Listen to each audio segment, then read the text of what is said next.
kids, welcome to DBFG Kids Church Online.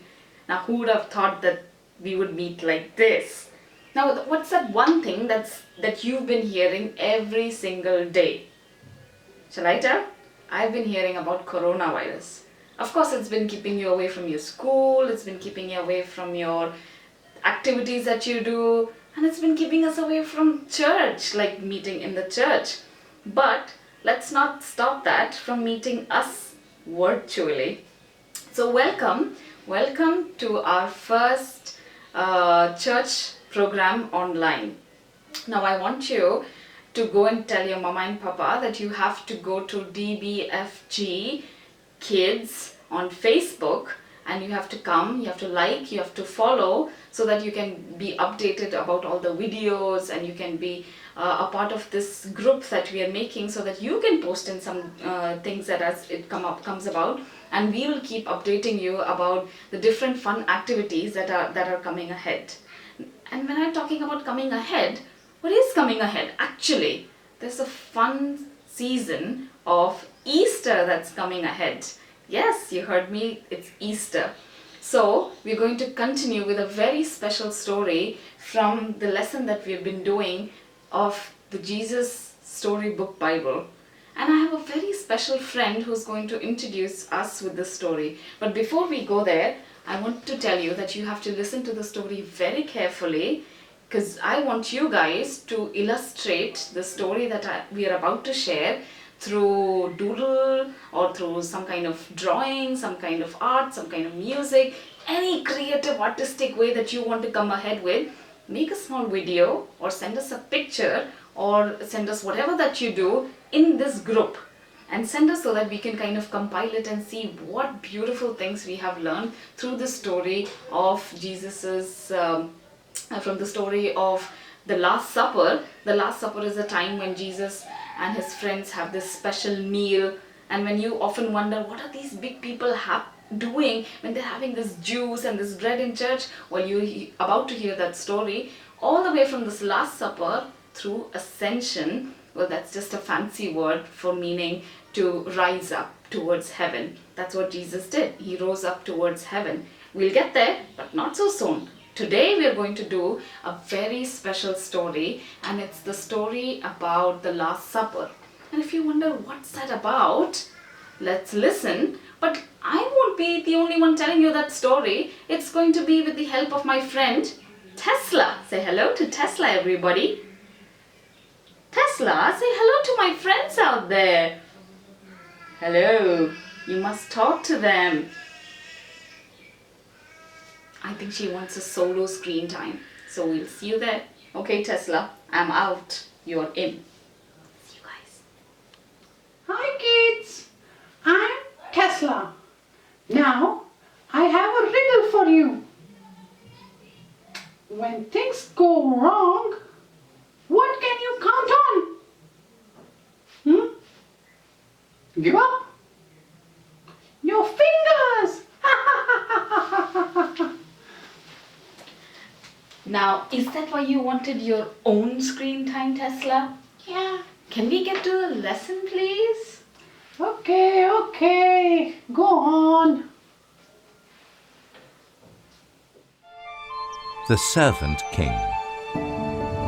It was Passover, the time when God's people remembered how God had rescued them from being slaves in Egypt. Every year, they killed a lamb and ate it. The lamb died instead of us, they would say. But this Passover, God was getting ready for an even greater rescue. Jesus and his friends were having the Passover meal together in an upstairs room. But Jesus' friends were arguing. What about? They were arguing about stinky feet. Stinky feet? Yes, that's right. Stinky feet. Now, the thing about feet back then was that people didn't wear shoes. They only wore sandals, which might not sound unusual, except that the streets in those days were dirty. And I don't mean just dusty dirty. I mean really stinky dirty, with all those cows and horses everywhere. Oh, you can imagine the stuff on the street that ended up on their feet.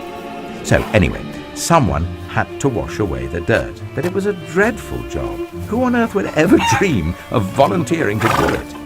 Only the lowliest servant. I am not the servant, Peter said. Nor am I, said Matthew. Quietly, Jesus got up from the table, took off his robe, picked up a basin of water, knelt down, and started to wash his friend's feet. You can't, Peter said. He didn't understand about Jesus being the servant king. If you don't let me wash away the dirt, Peter, Jesus said, you can't be close to me. Jesus knew that what people needed most was to be clean on the inside. All the dirt on their feet was nothing compared to the sin inside their hearts. Then wash me, Lord, Peter said, tears filling his eyes. All of me. One by one, Jesus washed everyone's feet. I am doing this because I love you, Jesus explained. Do this for each other. Wait! What? Teachers don't wash disciples' feet. It is a servant's job. King, do not wash anyone's feet. Why did Jesus do that? Well, that's a very good question, Tesla. Jesus did that because he was the servant king. There you go. Now, one of Jesus' friends had made a bad plan. No one else knew what the bad plan was, but Jesus knew, and so did Judas. Judas was going to help the leaders capture Jesus for 30 pieces of silver. Go on, Judas, Jesus said. And Judas got up from the meal, left the room, and walked out into the night.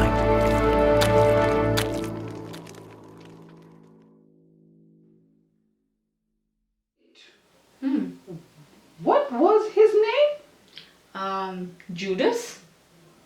Judas. What was his price?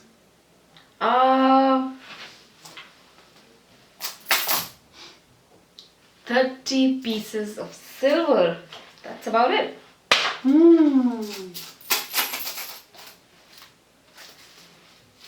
And he knew about it, the betrayer, the whole time. Yet he washed his feet. Yes, that's what Jesus did. He knew about Judas the whole time, and yet he chose to wash his feet. Then Jesus picked up some bread and broke it. He gave it to his friends. He picked up a cup of wine and thanked God for it. He poured it out and shared it. My body is like this. It will break, Jesus told them. This cup of wine is like my blood. It will pour out. But this is how God will rescue the whole world. My life will break and God's broken world will mend. My heart will tear apart and your heart will heal.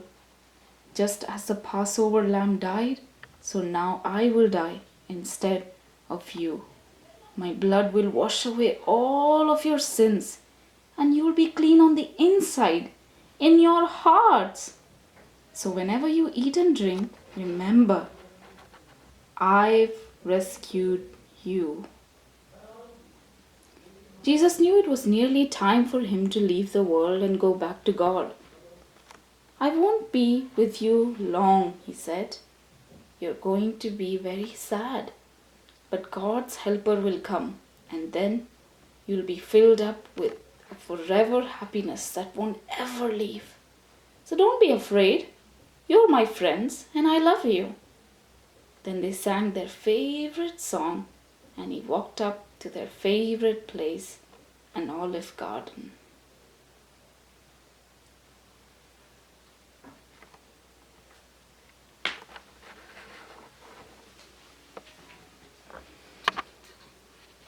Oh, now I know why big people in church break bread and have juice. It is in remembrance of Jesus, right? That's absolutely right, Tesla. That's exactly why big people have the juice and the bread that they have in church. It's just to remember what God has done for us. You know, it was during the Passover time when the people used to remember how God had rescued them from Egypt. And every time they remember that, they would cut a lamb and they would say, "This lamb died instead of me." So now, what do we know about Jesus' death and from the Passover? I know. We know Jesus, the Lamb, died instead of you and me and you all. That's absolutely right. You did a good job of listening and sharing. Good job, Tesla. Thank you.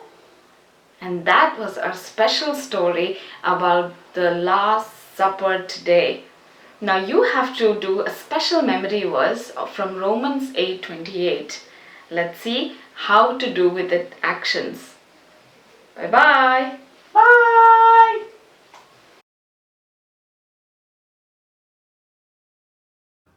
Good morning, DVFG kids and parents. We're so sad that we can't meet face to face, but we're glad that we can at least do something together over the computer. While we're away from each other for a few weeks, we want to have a memory verse challenge. So each week we'll give you a memory verse and you try to memorize it. And once you have, you can take a video of yourself saying the verse and post it in the comments below, or you can post it on your class WhatsApp group. Okay? So this week, the memory verse is Romans 8:28. And if you need a little bit more of a challenge, then go ahead and try to memorize Romans 8:28 through verse 30. But today we're going to be showing you actions for Romans 8:28. And Kieran is going to help me. All right, ready, Kieran? Yeah. All right. Romans 8:28.